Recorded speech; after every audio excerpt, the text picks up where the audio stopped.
Bro నాకు ఒక అదిరిపోయే ఐడియా వచ్చింది. ఫస్ట్ ఐడియా ఏందో చెప్పు. అది అదిరిపోయేదో బెదిరిపోదో మేము చెప్తాం. నిజం బ్రో, ఖచ్చితంగా బాగుంటుంది. బాగుంటుందేమో కానీ ఖచ్చితంగా బాగుండదు. ఐడియా ఏందో చెప్పు. మనం ఎన్ని ప్లాన్లు వేసినా వేస్ట్ అవుతుండే. పెద్ద పెద్ద బిజినెస్లు చేయడానికే మనతో డబ్బులు లేవు, కాబట్టి మనం సింపుల్గా వ్యవసాయం చేద్దాం. వ్యవసాయమా? వ్యవసాయాన్ని ఇంగ్లీష్లో ఏమంటారు? రన్నింగ్ అంటారు. కరెక్టే, అయితే మనం వ్యవసాయం చేయొచ్చు. అదే మనం ఒక 1000 ఎకరాలు కౌలుకి తీసుకుందాం. 1000 ఎకరాలా? అంతొద్దు బ్రో, మనం హ్యాండిల్ చేయలేం. 2000 ఎకరాలు తీసుకుందాం. 2000 ఎకరాలు అంటే కౌలు ఎంత అవుతుందో తెలుసా? ఎంత అవుతుంది? ఎకరాకు రూపాయి వేసుకున్నా 2000 అవుతుంది. 2000 ఎకరాలకి 2000 అంటే మళ్ళీ నీళ్ళకి ఎంత అవుతుందో తెలుసా? మనకి నీళ్ళతో ఏం అవసరం? వ్యవసాయం చేయాలంటే నీళ్ళు కావాలా? మళ్ళీ కావాలా కదా బ్రో. వద్దొద్దులే, మనకి నీళ్ళతో ఏం అవసరం లేదు. నీళ్ళు లేకుండానే మనం వ్యవసాయం చేద్దాం. అట్టట్ట చేస్తావు బ్రో, భూమి మీద ఇంతవరకు ఎవరు అట్లా చేయాలా? ఎవ్వరు చేసలేదంటే మనం ఖచ్చితంగా చేద్దాం. అప్పుడే మనకి పేరు వస్తుంది ఊర్లో. కరెక్టే బ్రో, లాజిక్ ఉన్నోనికి నాలెడ్జ్ అవసరం లేదు. నీలాంటోడు వ్యవసాయం చేస్తే నీళ్ళే అవసరం లేదు. థ్యాంక్స్ బ్రో, నువ్వు నన్ను బాగా అర్థం చేసుకున్నావు. థ్యాంక్స్ కాదు బ్రో, నేను పొగిడినందుకు సాయంత్రం నూడిల్స్ తినిపిస్తే కానీ బిల్లు నువ్వే కట్టుకున్నా. ఇప్పుడు మనం 2000 ఎకరాలు కౌలుకి తీసుకున్నాం. నీళ్ళు అవసరం లేదు, కానీ నీళ్ళు అవసరం లేకుండా పండే పంట అది ఏదైనా పండుతుంది. మనం నీళ్ళు లేకుండా ఏ పంటనైనా పండిస్తాం. మన దగ్గర ఆ తెలివి ఉంది. నాకు తెలిసి వరి పంట అయితే మేలు బ్రో. వరి పంటనా? వరికి నీళ్ళు కూడా అవసరం లేదు బ్రో, ఎడారిలో కూడా పండుతుంది. వరి పంట అంటే మనం పాప్కార్న్ చేసుకొని తింటాం, అదేనా?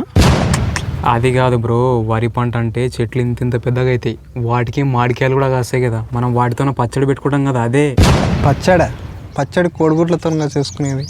కోడిగుడ్లతోటి పచ్చడి ఎవరు చేస్తారు బ్రో? ఎవరైనా చేసుకోవచ్చు బ్రో, దానికి ఏం కులం మతం చిన్న పెద్ద అన్న తేడా లేదు, ఎవరైనా చేసుకోవచ్చు. బ్రో టాపిక్ ఎక్కడో పోతుంది బ్రో, మనం వరి చేను గురించి మాట్లాడాలి. వరి చేను గురించి మాట్లాడడానికి అసలు వరి అంటే ఏందో తెలియాలి కదా బ్రో. ఫస్ట్ కొంచెం బాబు, మా తాతకు ఫోన్ చేసి అడుగుతా. హలో తాత, ఈ వరి చేను అంటే ఏంది? అవునా, సర్లే తాత. బ్రో, వరి అంటే బియ్యం అంట. బియ్యమా? మరి వరి చేను అని ఎందుకు పిలుస్తారు? బియ్యం చేను అని పిలిచవచ్చుగా. ఏమోలే బ్రో, వదిలే. యా పేరు అయితే ఏముంది, మనం చేయాల్సింది వ్యవసాయం కదా. వదిలే అంటవేంది బ్రో? ఇప్పుడు వంకాయ కూర తింటాం, వంకాయ తోట అంటాం. బెండకాయ కూర తింటాం, బెండకాయ తోట అంటాం. మరి అలాంటప్పుడు బియ్యం తినాలా, బియ్యం తోట అనాలా, అంతే తప్ప వరి చేను అని ఎందుకు అంటారు? అవును బ్రో, ఇది నాకు కూడా కరెక్ట్ అనిపిస్తలేదు. పోలీస్ స్టేషన్ పోయి కంప్లైంట్ ఇద్దాం. ఎంత చిన్నదానికి కంప్లీట్ అయింది బ్రో. అయినా పేరులో ఏముంది? పేరులో ఏముందే? నీ పేరు ఏం పేరు? హౌలే. మరి నిన్ని హౌలే అని కాకుండా లఫూట్ అని పిలిస్తే పలుకుతావా? నేనెందుకు పలుకుతా బ్రో, నా పేరు హౌలే, నన్ను అందరు అట్లనే పిలిచాలా? మరి ఇది కూడా అంతే, బియ్యం తింటాం కాబట్టి బియ్యం సేననే పిలిచాలా, వరి సేన అని పిలిచకూడదు.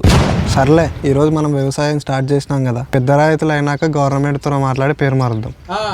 1000 అడుగులైనా ఒక్క అడుగుతోనే మొదలవుతుంది. ప్రయత్నమే మొదటి విజయం. మనం ప్రయత్నం చేస్తున్నాం. ఒక శిశు కళ్ళ తాత ఇట్లాంటి మా తాత 100 నీతులు చెప్తాడు. మీ తాత 100 చెప్తాడేమో, మా తాత 1000 చెప్తాడు.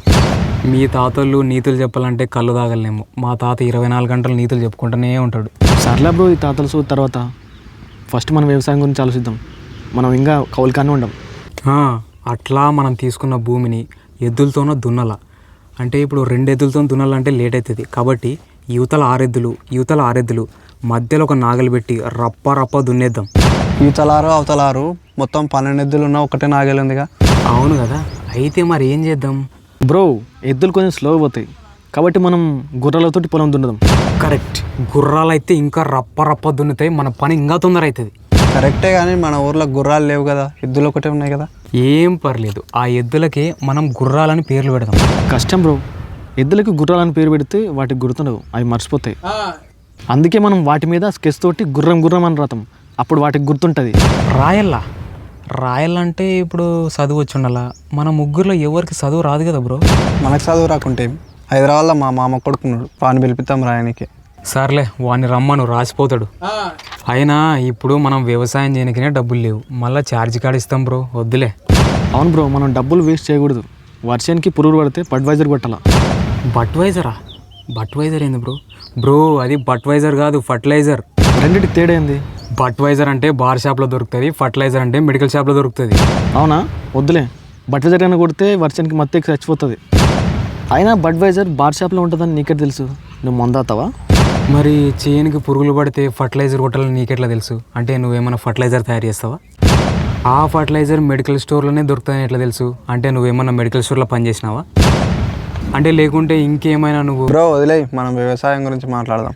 అవును కదా, మన ప్లాన్ ఎక్కడాగింది? 2000 ఎకరాలు కౌలుకు తీసుకున్నాం. నీళ్ళు అవసరం లేని పంట వరేద్దాం అనుకున్నాం. గుర్రాలతోన పొలాన్ని దున్నినాం. సరే, ఇంతవరకు ఓకే. ఇప్పుడు విత్తనాలు ఎలా? కానీ వరిసేను వేయాలంటే ఏం విత్తనాలు ఎలా? జీలకర్ర ఆవాలు వేస్తారేమో. కాదు కాదు, అవి నిమ్మకాయ తోటకేస్తారు. వరిచేనుకి వేసేవి అవి కాదు. పుచ్చకాయ విత్తనాలు వేస్తారేమో. కాదు కాదు, అవి కొత్తిమీర తోటకేస్తారు. వరిసేనికి బ్రో ఒకసారి మీ తాతకు ఫోన్ చేసి అడుగు, వరిసేనికి ఏం విత్తనాలు వేస్తారు. తాత ఈ వర్షానికి ఏ విత్తనాలు వేస్తారు? అవునా, సర్లే. వడ్లు కావాలంటారు బ్రో. వడ్ల అంటే ఏంటివి? నాకు తెలిసి అవి ఈ దేశంలో దొరకవనుకుంటా, వేరే దేశం నుంచి కానీ తెప్పిస్తారేమో. దాందేముంది బ్రో, మనం కూడా వేరే దేశం నుంచి తెప్పిద్దాం, చైనా నుంచి. చైనా మరీ దూరం అవుతుంది బ్రో, అంత దూరం నుంచి వద్దు, అమెరికా నుంచి తెప్పిస్తాం. అమెరికా పోవాలంటే పాస్పోర్ట్ కావాలి బ్రో. పాస్పోర్ట్ కావాలంటే చదువుకోవాలా? చదువుకోవాలంటే బడికి పోవాలా. సర్లే, మనం ఫస్ట్ చదువుకొని తర్వాత పాస్పోర్ట్ తెచ్చుకొని ఆ తర్వాత అమెరికా పోయి విత్తనాలు తెచ్చి అప్పుడు వర్షనేద్దాం. ఇప్పుడు ఈ చదువుకుని ఎన్ని సంవత్సరాలు అవుతుంది?